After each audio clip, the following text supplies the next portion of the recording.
There are methods used to influence us to either buy or do something. We may even be persuaded to participate and only later on wonder how they got us to join. It's beneficial to know these 7 principles that compel us to react. Today's guest is Dr. Robert Cialdini. Dr. Cialdini is an author and keynote speaker as a leading expert on influence and persuasion. His books are published in 44 different languages and have sold over 7 million copies. He's a New York Times, Wall Street Journal, and USA Today best-selling author. He has been elected to membership in the National Academy of Sciences. I'm your host, Chris Parker, and this is the Easy Pray Podcast. Dr. Robert Cialdini, thank you so much for coming on the Easy Pray Podcast today. Well, I'm glad to be with you, Chris. Thank you. Can you give myself and the audience a little bit of background about how you got involved in influence and persuasion? It has to do with the fact that all my life I've been a sucker. I've been an easy pushover for the appeals of various sales operators or fundraisers who've come to my door, and I would find myself in unwanted possession of things I didn't really want on their merits or contributing to causes I hardly knew anything about. And I remember thinking to myself, wait a minute. There must be something other than the merits of the offer that got me to say yes to this, because I didn't want these things. It must have been the way the offer was presented to me, the psychological factors that swept me in the direction of this choice for reasons separate from the features associated with the choice. Isn't that interesting? You know, that would be worth studying, and not just out of self-defense, but because people would be interested in knowing what the psychological factors are that sweep people toward yes in various kinds of situations for various kinds of appeals and offers. And that set me off to begin studying systematically and scientifically the factors that incline people toward yes, the psychological factors that incline people toward yes in any kind of exchange. And how, over what period of time have you been studying this out? Well, it's been 40 years that I've been in the process, but one thing that I did for about 2.5 years to really get the essence of what was most powerful in this was that I became a spy of sorts, and I entered the training programs of as many influence professions as I could get access to, incognito, with disguised identity, disguised intent. I simply answered ads for trainees, and I learned how to sell. I learned how to sell portrait photography over the phone. I learned how to sell insurance from an office. I learned how to sell cars from a lot. I learned how to sell nutritional packages door to door. And I didn't stop there. I also infiltrated the training programs of fundraisers. What do they do to get us to say yes? Same with recruiters. How do they get us to move from a job that we are in and doing well, otherwise they wouldn't be recruiting us, to some uncertain new future where we might not flourish in the same? What do they say? What do they do across all of those instances?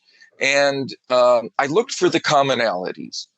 What were the principles of social influence, of persuasion, that were being employed in parallel across any organization whose business it was to get us to say yes to them?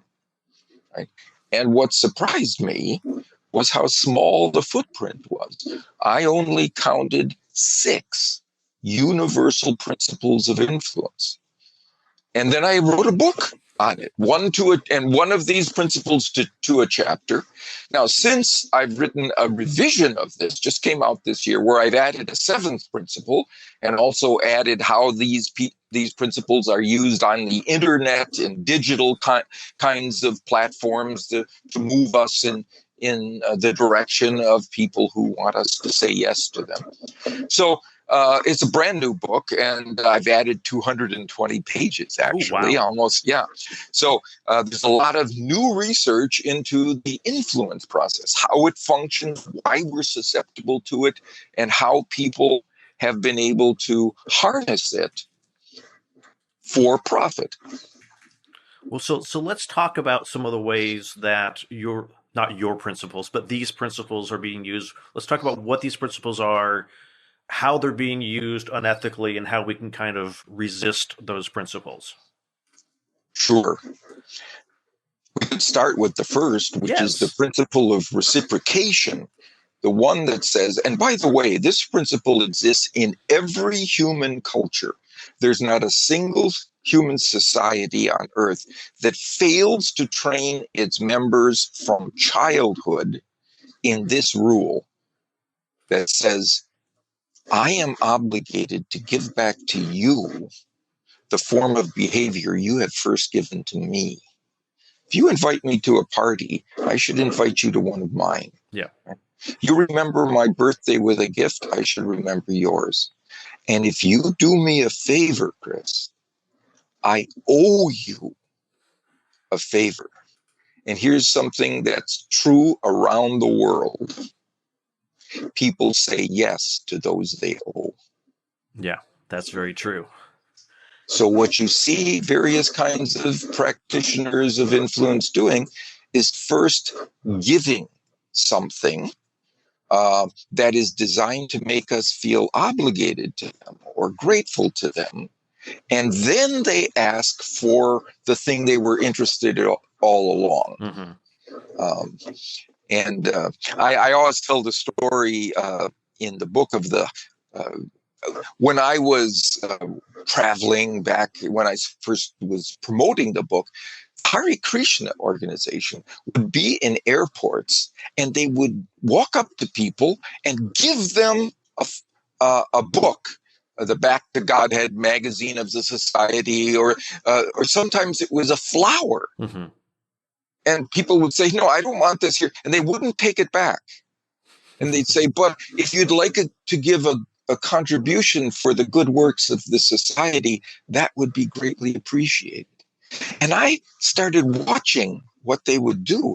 And you could see the tension in the bodies of the people. They didn't want this book. They didn't want this magazine. They didn't want this flower, but they couldn't give it back.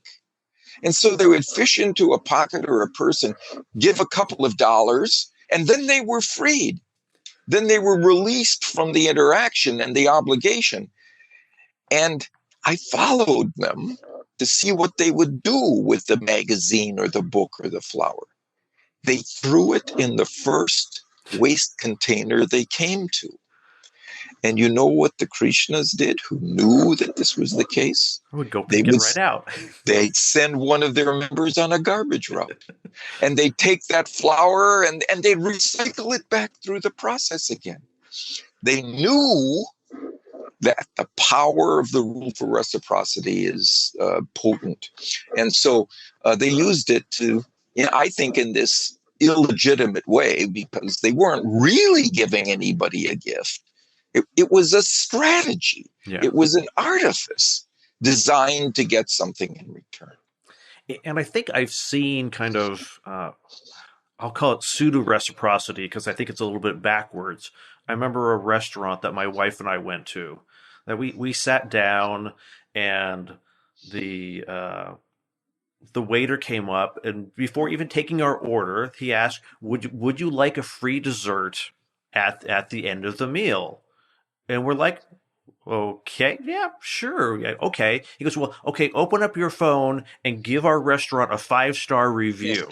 Mm-hmm. Oh, yeah. But I need to see you hit the submit button. Right. And I was like, no, I don't want the dessert that bad, because I don't know if your service is going to be any good. So what he did was to mischaracterize that dessert. It wasn't a gift. No. It wasn't a free offer. It was contingent on something that you did first, right? Yeah. It was an inducement, right? And you did right to turn it down, because you shouldn't feel obligated to something that requires you to do something first. A true gift, something that's truly given out of a desire to benefit others, or to give something that people need in some form of benevolence. Those aren't things we should turn down.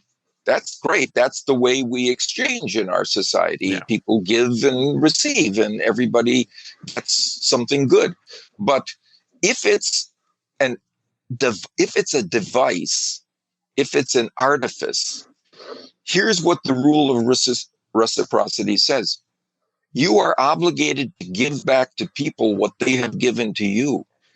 You are not obligated to give a gift to somebody who's used a sales strategy on you. That's not the exchange.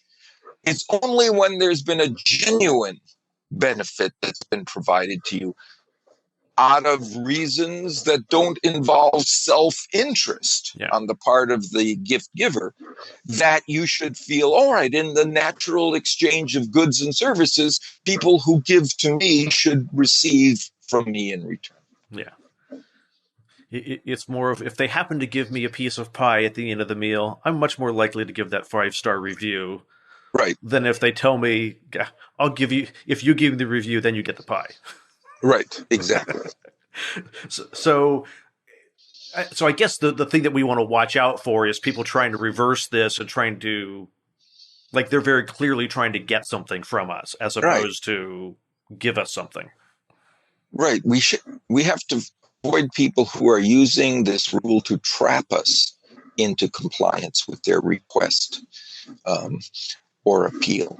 That's not the way the rule was devised. It's not the reason it exists. It exists for people to exchange goods and services in a trusting, mutually beneficial way. This is not. Perfect. And so what's the next principle? So the next principle is one that no one will be surprised to hear about. It's the principle of liking, that people prefer to say yes to those individuals they like, who they feel a sense of rapport with.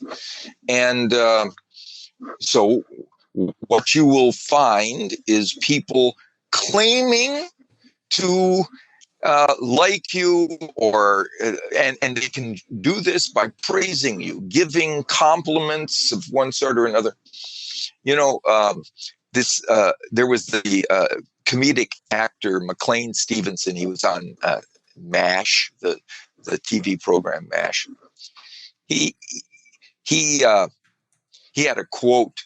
He said he described how his wife tricked him into marriage. She said she liked me. So people, we're tremendous suckers for individuals who like us, because we like those who like us, right? And who say so in various kinds of compliments or praise and so on. And so watch out for those individuals who claim various kinds of affinity for us without having a real basis for it. Also, one way to get people to like us is to give them something, and this is the rule of reciprocity. If you go into an automobile dealership, and let's say you want to buy a car, right? You'll meet a salesperson. Right? That person is likely, first of all, to give you a soft drink or a bottle of water or a cup of coffee or tea. What would you like? And they begin the situation with a gift. Then they will compliment you on your choice of options and so on. And they'll even claim similarities with you. If they see on your trade-in that there's golf balls on the back seat, they'll talk about, gee, I hope the weather holds, because I like to get in 18 holes of golf tomorrow. How about you? Are you a golfer? Yeah, you are. Really? Me too. And suddenly there's a bond. They use all of those strategies to to move us in their directions. And as a consequence, we feel a greater sense of rapport. What I always advise people, when you're confronted with such a salesperson, and you come to like that person, all right, as a consequence of all of those strategies, use that as a flag that should go up in your mind that says, wait a minute, I'm liking this person more than is typical of somebody I've just met. Oh yeah, he started out by giving me a cold bottle of water. He complimented me on my choice of options. He told me that he grew up in the same neighborhood or the same section of the city as I did. All of these kinds of things. And then remember, right, step back from that situation and separate the salesperson from what he or she is offering, Mm-hmm. because you'll be driving that Toyota off the lot, not the salesperson. Focus on the merits of the exchange, the merits of the thing, not the merits of the person who's offering that thing to you. Yeah, it makes me think of outreach emails that I get. Hey, it's really neat that we're in the same industry. I really like what you're Yes. doing and the success that you've found. Da, da, da, da. With like that email could be sent to my wife. It could be sent to my brother. They say like there's no specificity. Right. It's so generic, but it's all that kind of that flattery and puffery. Right. And that's all what it's designed to do. Right. Whether they're liking or not, whether that person really likes you is really irrelevant. It's for you. It's to get you to like them. Yeah. Okay. So what is the next principle here?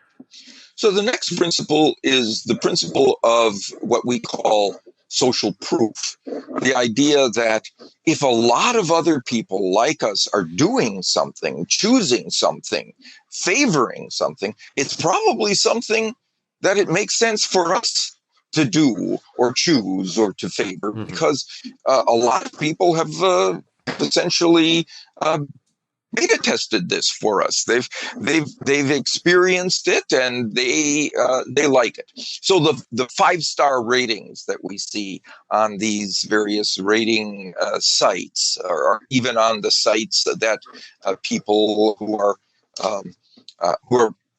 promoting a particular product or service, and we have to be very careful of that, because they can fake those. Yeah. Those ratings, and they buy people's ratings. They fabricate them. They get their employees to submit them, and these kinds of things. There's stories of this happening all the time, and it's interesting that as a consequence, we recognize when there are fake reviews by certain features of them, including how many 5-star reviews there are. There's an interesting study that showed that the star rating that gets the greatest number of people converting from a prospect into a customer on a digital site is not 5-star, an average 5-star rating. Can I guess what the rating is? Sure. And I want to see if this is something based off of what I've heard. And the person didn't have a theory on it; they just didn't know why, but it was something they observed. Is it 4.6? Wow, you're very close, because it turns out it's a range from 4.2 to 4.7. So if your product is below 4.2, you start saying, maybe it's not all that great. If it's above 4.7, you start getting skeptical, that this is the real McCoy, that this rating is really the average, and that it hasn't been somehow fudged for purposes that we're talking about here. So we always have to be aware of these kinds of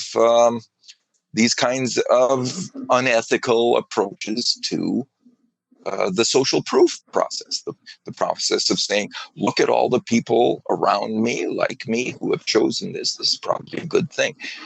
Only when that evidence, we can see that the evidence is genuine, when it's provided by an independent source, when it seems authentic, should we be swept by that information. But once it is, if it is, we ought to be swept by it. Mm-hmm. I want to know that this is a very powerful or popular strategy or approach. There was a study done in McDonald's, by the way, that showed that most McDonald's purchasers don't purchase dessert, right? They do other things. But in this experiment, if the person behind the counter added this at the end of the order, right? This sentence: would you like to order dessert today? That didn't do much. But if they said, would you like to order dessert? Our most popular dessert at this location is our McFlurry. McFlurry orders went up 45%. Oh, wow. You give people genuine social proof, and they're more likely to say, oh, well, that might be something I'd be interested in. And it was true. Yeah. Particularly if you go to different McDonald's and the popular item changes. Right. And the way they did that, because McFlurry is the most popular at all McDonald's, but they said, and the most popular topping at this restaurant is such and such. And that would change from location to location. That also increased choice of toppings. I think in that case it was 40%. So it's almost a vicious cycle of positive interaction, so to speak. Yeah. And I guess it's really easy these days on websites and even I suppose in print ads, you could just put a fake review on there. That's right. You can. But now the sites are developing algorithms to try to catch those fake reviews, but the producers of those fake reviews are figuring ways to finesse those algorithms. So it's always a fight. It's always a tussle. So we just have to be alert to the fact that not all of them are on the up and up. Yeah, and I was interviewing someone else, and he talked about, and I've seen this, is occasionally when I buy a product from Amazon, there'll be a little piece of paper inside inside not Amazon's box, but the product box that says, leave us a 5-star review, send us a photo of it, and we'll send you a gift certificate for like an Amazon gift card for $20. Right. Like, okay, that's why this product has 150,000 reviews. Exactly. They're fixing the system. So when you see that, be skeptical of anything that this manufacturer tells you about the popularity of its products and services. And then it also made me think of, okay, well, how often do I leave a review of a product? It's like, maybe 1 out of 100 products that I buy, I might leave a review. And usually if it surprised me in being better quality than it really was, or it turned out to be, it didn't really meet my use case, I might say something. Right. But it was like, well, okay, so if you are only reviewing 1 out of, 1% of your purchases, and something has 100,000 reviews, that means they've sold 10 million of them.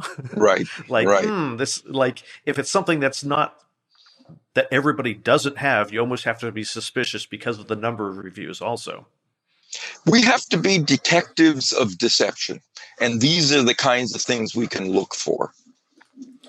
So what is our next principle? The next one is similar to social proof in that it reduces a person's uncertainty of what to do in a situation by looking outside of themselves. So people, when they're uncertain, they don't look inside for an answer, right? All they see is that confusion and lack of certainty. They look outside. And one place they look is to their peers. What have all the people around me like me done? The other is to look to authorities. That's the next principle, the principle of authority. What do the experts say? What are the people who are genuinely credentialed, genuinely knowledgeable, informed about this topic? What are they saying about it? And again, when we see evidence from independent judges saying something, that we can guarantee to ourselves, or at least expect there's a high probability that this is a legitimate expert voice, it makes sense to follow the lead of knowledgeable others. The problem, once again, is the counterfeiting of those voices. You see, for example, ads of people claiming to be knowledgeable, let's say in the medical arena. They're wearing a white coat and they have a stethoscope. It turns out that's not illegal. It's unethical, but they're just an actor, right? Remember that that great TV ad from decades ago that began, "I'm not a doctor, but I play one on TV." Yeah. Right? That sold a lot of cough syrup because people are swept by the aura of authority, just the aura, the surface characteristics of authority. So we have to be very careful about that. Because people can be dressed to be authorities, or they have various kinds of titles and so on that can be easily fabricated. And we have to be sure that's something, once again, that we check with reality rather than automatically assuming that somebody who has these characteristics, the trappings of authority, is actually there. And I suggest that you ask yourself two questions when you see an authority communicator who's recommending. The first is this person truly an authority on the topic at hand? You've got people who are authorities of one sort or another, but may not be an authority on this. Remember Joe Namath? Joe Namath is now, he's selling reverse mortgages or something like that. And various kinds of experts. Matthew McConaughey is an expert at acting, right? What does he know about Chryslers, though? Yeah. He doesn't. So again, you got to separate the true credentials of the authority from the message. From okay, that's one question. Is this person truly an authority here? Secondly, even if the person is an authority, you have to ask yourself, is this person providing an unbiased view? Or is this person being paid in some way or another to provide this testimonial? Right? Yeah. Because there is a lot of that on the internet now. There are these influencers, right? These people who have hundreds of thousands of followers who come on and tell you how to put your makeup on in the morning, how to buy a car, how to do whatever it is that's of interest, and then a lot of times you find out that they're being paid by the manufacturers to do that. Whenever that's the case, reduce your confidence in that person's recommendations. It's just not an accurate depiction of reality anymore. The probability is it's being influenced by a payment to say these positive things. Yeah. And that's particularly common with affiliate marketing on the internet. Right. Is that people are paid a commission if they refer a product. Exactly. And if you refer it positively, you're more likely to get people to buy it. And you get your check to grow in size as a consequence. Yeah. Yep. And our next principle. Next principle is what we call commitment and consistency. And that is the idea that if people have made a commitment, either taken a position on an issue, made a small step in the direction of a particular point of view, product or service, they then become more willing to be consistent with it, with what they've already done in the future. Mm-hmm. Right? So one of the things that we're often asked to do is to take a small step in a particular direction, something that seems inconsequential. Could you sign this petition, for example, to favor such and such? Right? And then after you've signed the petition, right, they'll say, well, would you give a donation? They don't begin with the donation. No, they get you to take to go on record favoring this. They did a study like this in Israel, where people signed a petition for housing for homeless people. And then a week later, they got somebody who came to their door and said, could you give a donation for housing? And those people were significantly more likely to do it than people who weren't asked to sign the petition in the first place, who weren't asked to take a small step in that direction. Right? So again, I don't sign petitions any longer. Yeah, neither do I. Right? Not even for organizations I support, unless I want to say to myself, I'm going to use this signature as a spur to motivate myself to do something more for this organization. So I don't sign petitions anymore unless I want to use that signature as a spur to get myself motivated to do more for this organization in the future, because I have taken that public stand. Otherwise, I don't sign those petitions because frequently they're just designed to get me to take a stand, and then they ask me next to be consistent with that stand. And the pressure to be consistent with what we've already committed ourselves to, especially in public, can motivate us to do the things we ordinarily wouldn't want to do. So we always have to be careful of those first small steps that people are asking us to take, because they're not without consequence.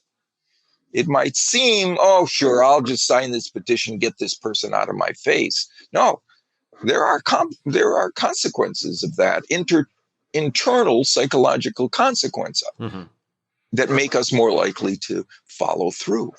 Is this also referred to as, micro commitments? Yes, that would be a good term for them, these small little things. There was, for example, a study done where people were asked to take a small little sign about the size of an index card to support safe driving in their neighborhoods, right? And to put the sign on in a window of their house or in the corner of the windshield of their car. A couple of weeks later, when visitors came to their door and asked them to put a big sign on their lawn supporting safe driving, those people were significantly more likely to do it. So we always have to watch out for those seemingly inconsequential first steps. They actually are not inconsequential. Is that the same sort of thing as like salespeople trying to get you to like kind of repeatedly say yes? Is that sort of the similar philosophy? Yes, there is that strategy of getting people committed to saying yes to small steps along the way. Would you like this color or that color? And so what is the next principle of persuasion? Well, the next one is the principle of scarcity. the idea that people want more of those things they can have less of. Right? So when we are offered things that are dwindling in availability, or only available for a certain time, or only so many are left, and if you don't move now, you won't be able to get one. Those kinds of things, again, can be falsified. And, there are always these organizations that have sales, Perpetual. perpetual sales, the only for this time only, but they're always, this time is forever. And they're using the scarcity principle to get us to move in that direction. Yeah. And I see this, at least I believe I see this a lot with vacation elements, with like hotels and airlines, that there's only 2 left at this price, Right. which seems to be this oddly reoccurring number over and over.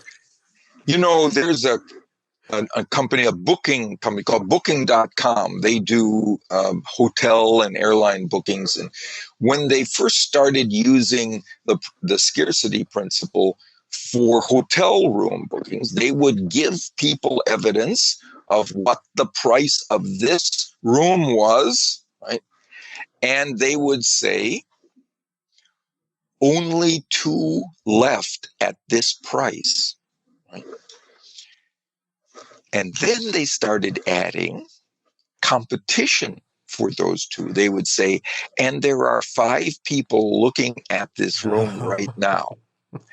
That produced such a spike in purchases. It spurred people to get off the fence and buy, that the company's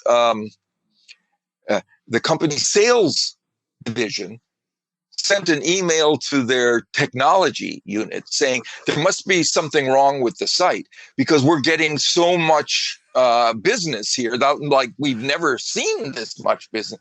No, it was, they had begun using this combination of scarce resources with competition for them, and that suite of features blew the top off their sales records. I can imagine. So how do we know when a site is listing inventory and, people viewing the page? How do we know if it's legitimate or not? Well, don't know all the time. And so what we have to do is rely on people who do know what the situation is, who've blown the whistle on them, or people who've been told that there's a certain unique feature about a particular thing. Then when they get it, it isn't unique at all. It's nothing special. And who then send in a report about this, do a rating. We need to do our homework. We need to be detectives of influence on this sort of thing. But Booking.com, for example, was criticized and investigated by, they're a Dutch company, by the Netherlands government, and they were shown to be doing what they were doing honestly, but in a kind of shady way. Mm-hmm. That is, they would say, only 2 rooms left at this price. Right? But there were 5 other rooms left at that price plus $2. Yeah. Right. So there were other prices that were essentially similar, but they were making it sound like if you didn't get this, you would lose this package. Yeah. So they now are doing. They've been pushed to do this in a much more transparent and honest way. Yeah, it's very easy to say, well, technically we were right. There were only 2 rooms at that price. There were 2 more rooms at 1 cent more, 2 more rooms at 1 cent more. Right. Yeah, and that's, yeah. And I think when you're looking at if you're looking at booking airlines tickets and you're looking at different dates and different times and you keep seeing the same number coming up, there's only 2 left, let's say. Yeah, there might be reason to be suspicious of that, because if you're looking at different dates and times, the odds of there just being 2 is pretty unlikely. Right. Right.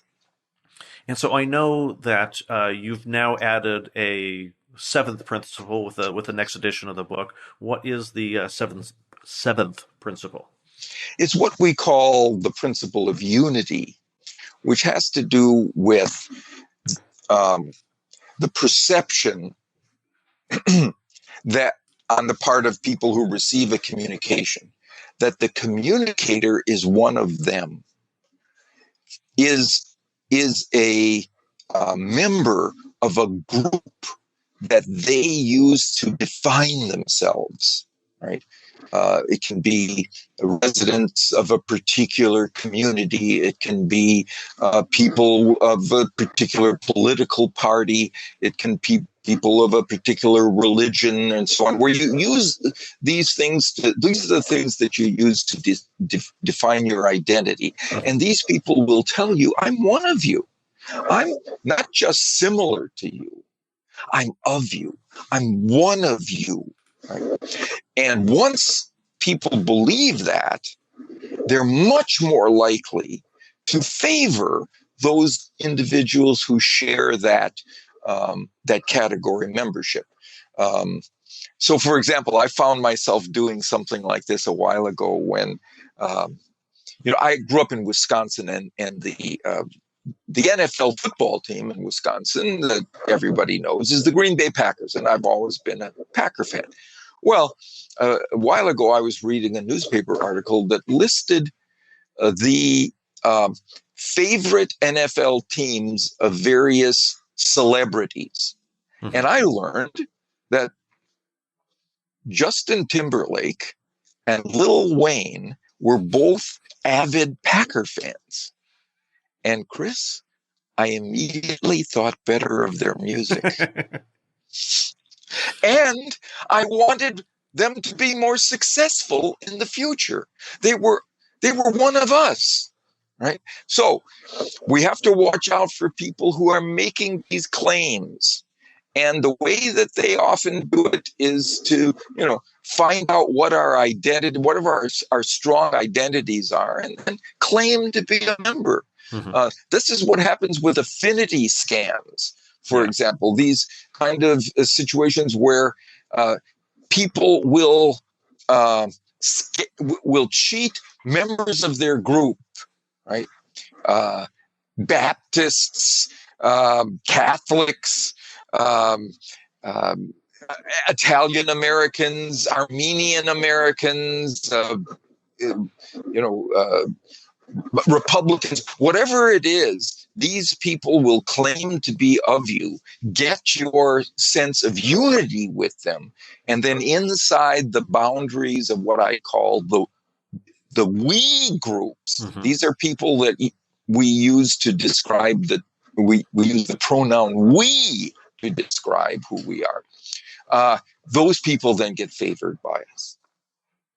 So it's almost watch out for, be wary of promotional, anything of business opportunities, promotional stuff within our tribe, so to speak. In our tribes, it's about tribalism, essentially, right? And I assume we might see, would we see this from corporations maybe espousing, we're a green corporation, yet they don't stand behind those values, that sort of thing? Yes. If you are an environmentalist, so are we, right? Come be part of our organization. And another way that companies do this is to get us to co-create with them their next line of products. They will say, what we'd be interested in is having your input in how to create the next generation of our product or service.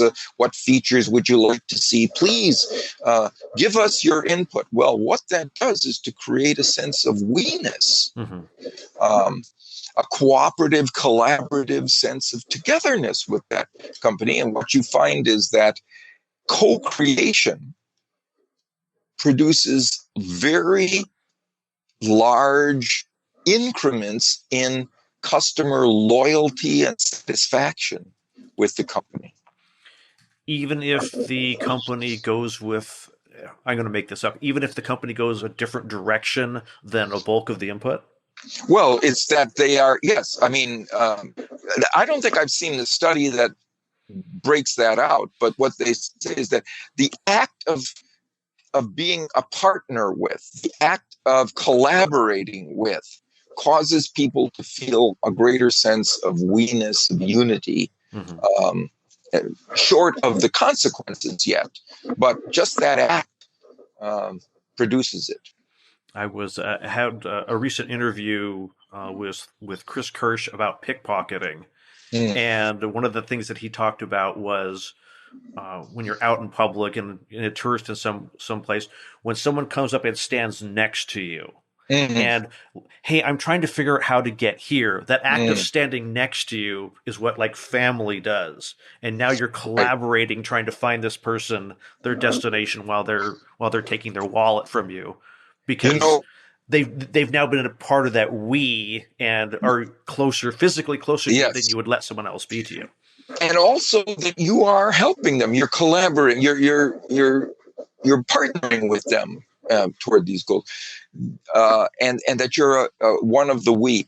When I was first learning how to sell, this particular instance, it was fire alarm systems to homes. I went along with a salesperson who was the ace of the sales staff, always getting the most people to buy. And we would go to their home, and he would do something very interesting. All the other salespeople would take along with them a big box, a big book of information about the benefits and features of this home fire alarm system and how it was better than all the rivals. And they would page through it with people and try to use it to convince them.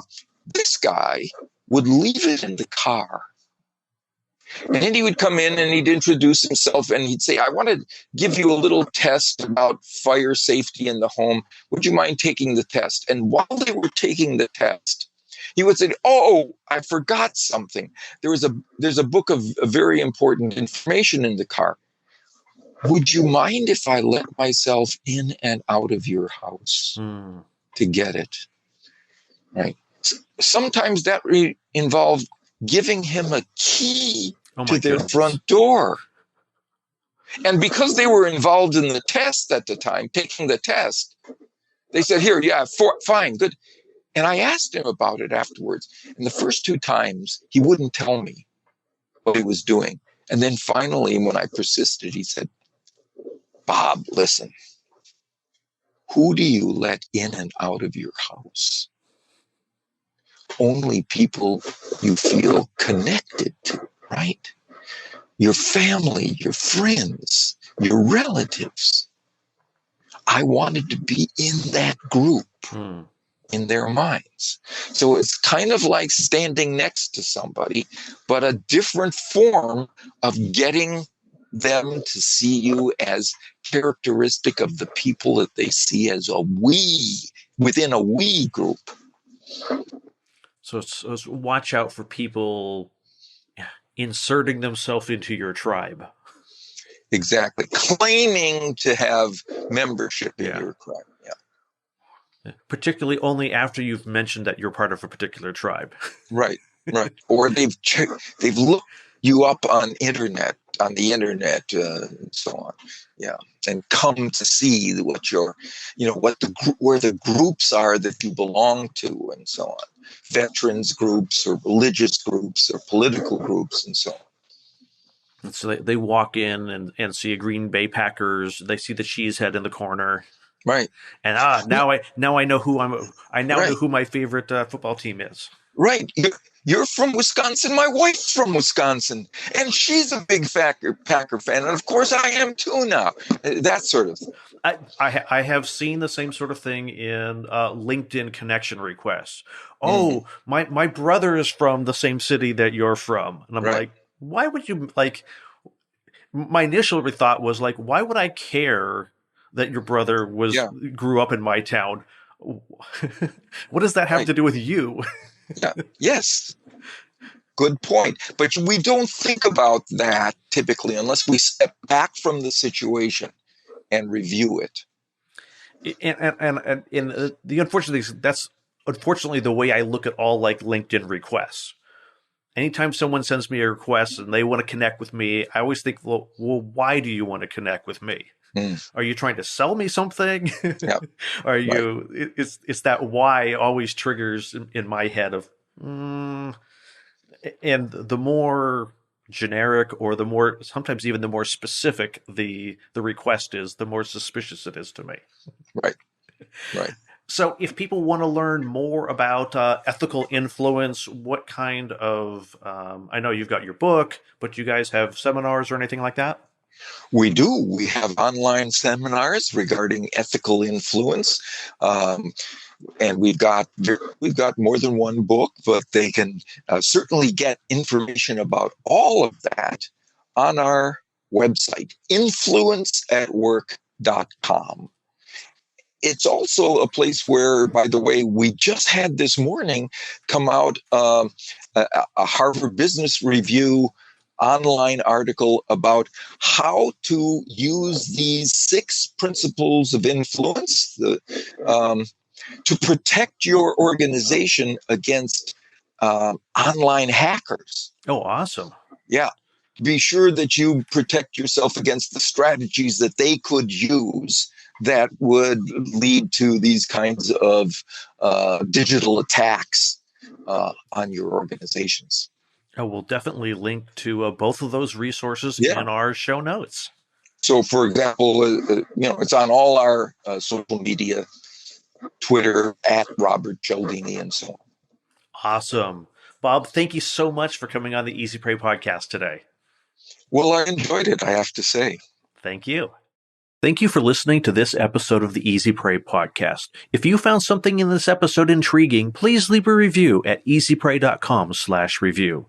Notes and a transcript of this episode with Dr. Robert Cialdini can be found at easypray.com/87.